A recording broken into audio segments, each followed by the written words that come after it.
Identify your talent. Don't lament. Because for everything that happened under the sun, I believe it have express permission from God. And that if God can be able to take care of animals, to take care of birds in the air, then it can take care of our human beings who He created in His own image and likeness. Also becoming bitter in life is what will take us back. Also regrets is what will take us back. We should pick ourselves and move on. You know, falling down today is not a problem. But if you fall down and remain down is where the problem is.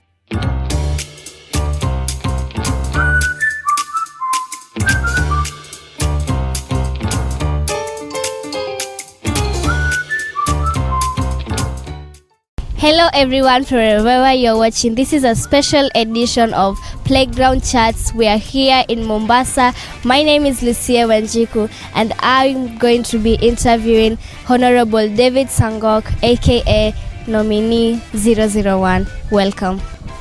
I was born like any other child and I was very playful. I used to play football, number 6. I used to run 100 meters. But then one day, I got ill of pneumonia because my temperatures were so high and my breathing were problem. So I was rushed to the nearest hospital, which was 32 kilometers away, by my parents.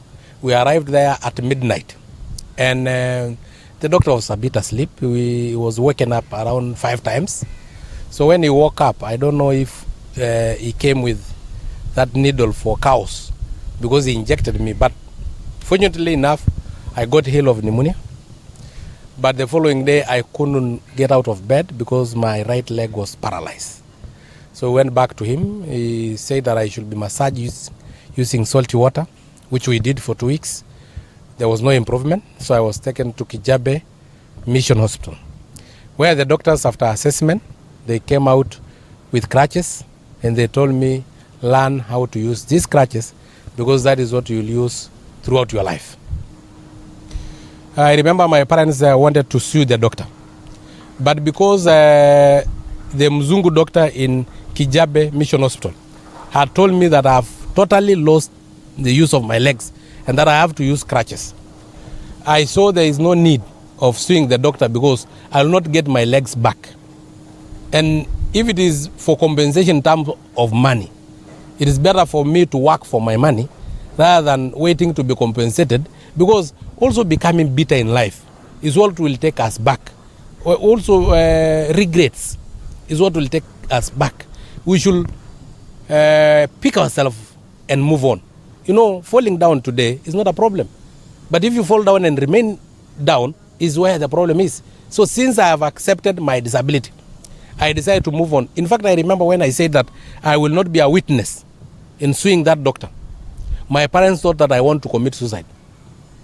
And I was put under 24-hour surveillance in school.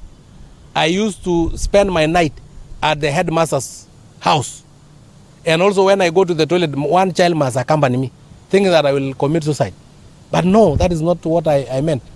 So as young as I was, because I was 12 years, just 1 year younger than you, it was a shock. But to me, I decided that I may have lost the use of my legs, but not the use of my brains, not the use of my mouth, not the use of my hands, because the injection had affected only my right leg. So I decided to use the other organs to rock the world. Before I became disabled, my ambition as a Maasai boy, any other Maasai boy, was to become a cattle rustler and to steal a lot of cows. In fact, Maasai don't steal, they take. And to take a lot of cows to improve my father's stock, because that's the pride of a Maasai boy by then. So so I used to be number last in class, number 72 out of 72. Only once that I became number 71 out of 72. And when I became number 71, I actually celebrated. But my celebration was cut short by the headmaster, because he told me there was one boy who was sick. That is why I was actually, I was still number last, but only that we were 71 in class, not 72. So anyway, when I became disabled, I decided that I should be now very busy in class so that I can use my brain. So I started studying very hard. I became number 13, number 8, number 3, and then I became number 1, and that is how I became number 1 throughout my primary school, that is class 8, because I was in class 6 that time. I joined Kericho High School. I still led throughout. In fact, I led the whole of Kericho district. I was number 6 in Rift Valley and number 23 in the country. I joined University of Nairobi because of deciding to use my brain. I also decided that I will use my hands. So after completing my high school, we were staying for almost 2 years before joining university. So I went to Narok Youth Polytechnic where I studied carpentry. So I am a qualified carpenter. Again, I decided that I'll use my mouth. I don't think I have Lucy here to tell you that I've used my mouth properly. Being a member of parliament and having been a student leader in the University of Nairobi, SONU president, and also I've been a captain in my high school, Kericho High School, and a chairman of 5 clubs, and also having been the chairman, National Council for Persons with Disability in Kenya, and the chairman, East African Council for Persons with Disability. I've used my mouth. So a young girl, as far as you make your decision that this thing will not pin me down as a person with disability, I will use my ability beyond disability to rock the world rather than allowing the disability to pin me down. But there are a lot of challenges. One of them is that when I walk on the streets, you'll see children imitating me by limping. Of course, as a child, you feel a bit, are you really a human being like any other? There were also challenges because when crutches break, I have to crawl. I remember before we got where we will be getting crutches, after those crutches that I was given by the Mzungu doctor from Kijabe Mission Hospital, when they broke, I had to crawl for more than 3 years, around 2 to 3 years, causing more disability in me. You can imagine crawling into the pit latrine of a primary school, how dirty it is. You'll soil your hands, and it's still the same hands that you'll use in eating food. So you can imagine the self-esteem, it will be diminished. You can also imagine that if you are in day school, you have to walk for 5 kilometers on crutches. If it rain, of course you know what will happen. You will be rain on, you will rush, but for me I will be rain on. When I go to class, I'll use my first lesson to dry up. So I will not even understand what is happening in class. So there are challenges. When I came to the University of Nairobi, one time again, my crutches broke. I had to crawl in Nairobi. And you know, Nairobi is a concrete jungle. You can imagine it is cement everywhere. You know, when you crawl where the grass is in the field, it's better. But in pavements, then it will put you scars in your legs and your arms. It is very difficult. So there are those challenges that normally come with disabilities. What message do you have for all the children who are living with disability around Kenya? I will wish to tell them, first of all, there is ability beyond disability, and that we are not completely unable.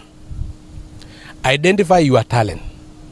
Don't lament, because for everything that happened under the sun, I believe it have express permission from God, and that if God can be able to take care of animals, to take care of birds in the air, then it can take care of our human beings who he created in his own image and likeness. So far, ever since you were chosen as a member of the parliament, what have you done that you can say, yes, I'm proud that I have done this for the people with disability.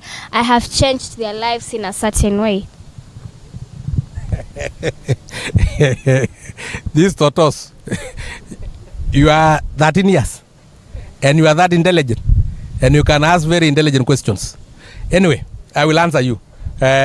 So ever since I joined parliament, I've made sure that every law, because issues of person with disability are cross-cutting, every law, and that is why I go to parliament before the speaker and get out after the speaker. If you have been following parliamentary proceeding, I don't miss any sitting, Because if there is a bill touches on women, there are women with disabilities. If there is a bill that touches on youth, there is a youth with disability. If there is a bill that touches on children like the one we are just now developing, there is children with disability. So I must passionately and religiously attend all parliament sitting. Again, I've seen the problem of person with disability crawling the way I've told you because of lack of assistive devices, lack of wheelchair, lack of crutches, lack of calipers. So for me, the easier way of providing these assistive devices is by putting the NHIF cover to be able to cover provision of assistive devices. Because traditionally, all the assistive devices are issued in Nairobi. So you can imagine a child or a person with disability in Turkana not having crutches, have to come all the way, spend 5,000 in transport to come and get crutches that is worth 1,500 in Nairobi. Economically is not viable.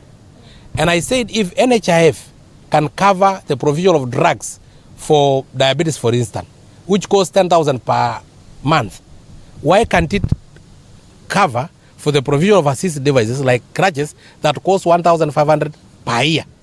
It is even cheaper. So I've brought an amendment to the NHIF bill that we are amending now it so that assistive devices can be provided under the NHIF cover wherever somebody is in those clinics, because they will get customized assistive devices, because assistive devices are like prescription medicine. Because if a child come from Turkana and get crutches for an adult in Nairobi, because those are the ones that are available, they will become more disabled than being assisted. If you come and you are supposed to get crutches, and then what is available is a wheelchair, then you will be dormant in terms of movement. What will happen? You will become more disabled, because now instead of doing exercise, walking with your crutches, you are now being pushed on a wheelchair. If you are tall and you are given crutches that are short, you will be walking bending. So we will cause more disability than actually curing the disability. So if it is provided within the clinics around you, then the clinic that is around you, the health center that is around you, will know that I have 10 persons with disability, and each of them require this customized kind of assistive devices. If it is a wheelchair, if it is a crutch, if it is a tricycle, they will know, so that they can provide the right assistive devices, so that the assistive devices will not cause more disability than actually solving the issue of disability. What is your resolution for the people with disabilities during the next term? First of all, before we go to the next term, because I'm retiring voluntarily from politics, so that I can give a chance for another person with disability to also showcase their abilities beyond disability. During my term as an MP and as a chairman National Council for Persons with Disability and as a chairman of East African Council for Persons with Disability, you will have noticed that persons with disability in this country don't pay taxes. They get what we call tax exemption. You'll have also noticed, because I have seen that you are very intelligent, that persons with disability, if they import vehicles, they don't pay duty to the vehicles. So almost half the price of vehicles is waived for persons with disability, because sometimes we buy vehicles not as a luxury but as a necessity, because you can walk for 2 kilometers, 3 kilometers, but for me or that person on a wheelchair cannot walk. So they will need a vehicle as a necessity, not as a luxury.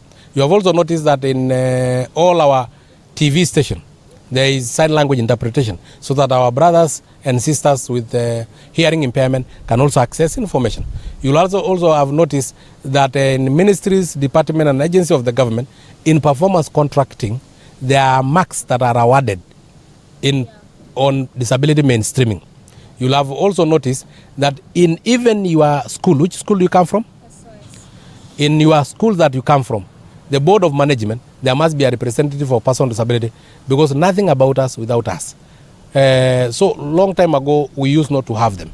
In every boards of state corporation, there must be representation of persons with disability.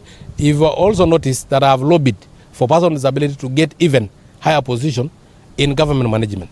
Currently, we have the PS, Honorable Joseph Tamkobe, who is a person with disability. sitting in that level of government management. We also have those who are sitting in commissions, like Dr. Chomba, who is visually impaired. He's sitting in the National Gender and Equality Commission. We have Honorable Washington Opio, who is sitting with the Commission on Administrative of Justice. That is Ombudsman. So we now have persons with disability being represented everywhere.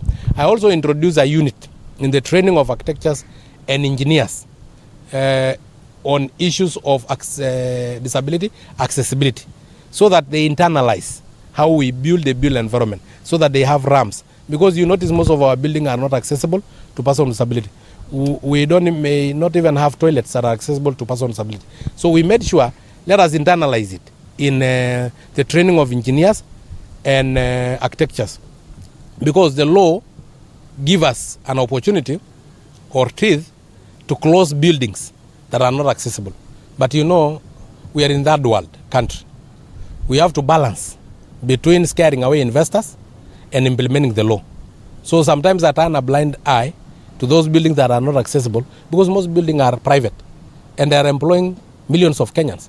The transport sector, employing millions of Kenyans. So how do I close the whole circle of the transport sector so that all those lose their jobs, or close most of the building in the rural areas that have given an opportunity for Kenyans also to earn a living? So what we have done, instead of closing all those buildings, we train our architects, internalize the need of disability accessibility. So there are a lot we have achieved so far.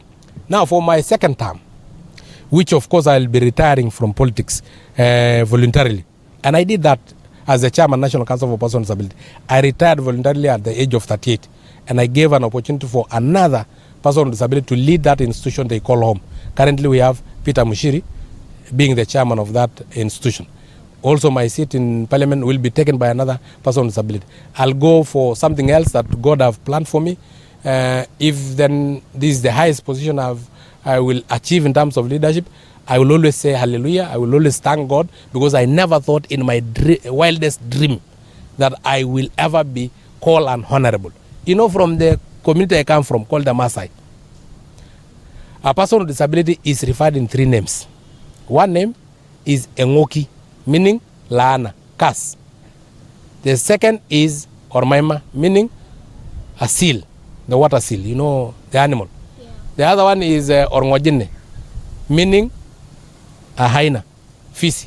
So you can imagine God turning the name that given to me as a fisi, a hyena, into honorable, turning my name of a curse into honorable. So in my wildest dreams, I never thought that I will be a honorable member of parliament. So if this is where I will reach in terms of leadership, I will always praise God and thank God for that. But if God have prepared something else for me, then I will still take it gratefully and say thank you to God. So I will retire from politics after August election. What are your final remarks as we are heading into the election period?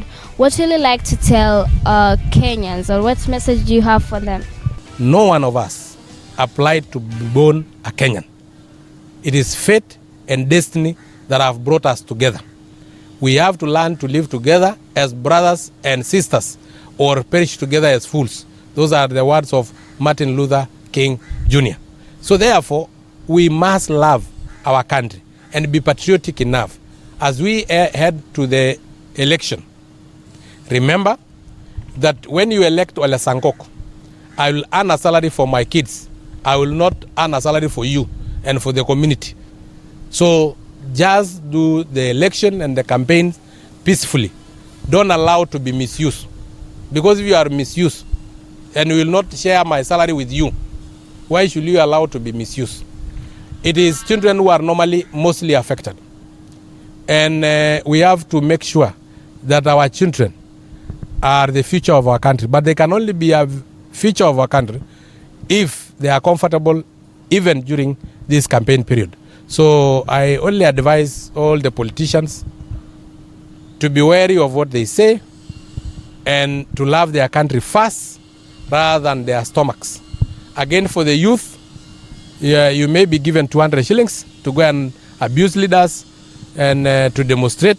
But remember, when the salary come, it is only me and my children and my family. It is not yours. Let us elect leaders who are of development, because if today somebody from the opposing side build a road, construct a road, we will all use that road. If it is a school, if it is a hospital, we will all use it, irrespective of who constructed, whether he's a political enemy or a political friend. So let us not take politics into our hearts. There was a politician by the name Mandago. He said siasa tuweke kwa mapafu ndio kikoa inatoka. So it's still the same. Let us not really put politics into our hearts. Let us put into our lungs so that we can breathe it out once the election period is over.